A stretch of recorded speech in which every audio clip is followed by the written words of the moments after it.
Republicans and the reporters who buzz around them will descend on Cleveland July 18 for the GOP National Convention, a four-day event that will culminate in the party's official nomination of businessman Donald Trump for president. The Republican primary was a roller coaster ride for the ages.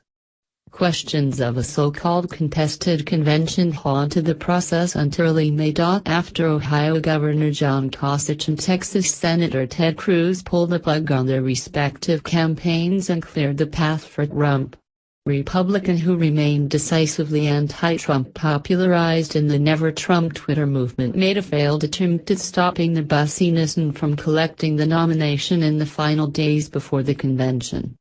They had hoped to unbind delegates, allowing convention delegates to vote for whichever candidate they wanted and potentially forcing multiple rounds of voting at the meeting.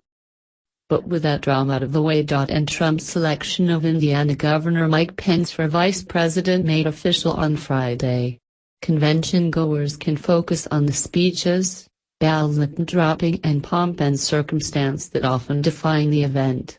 Graphic Politics Side Inside Gov. Take a look at the convention and highlights the important facts and figures making waves at this year's GOP meeting.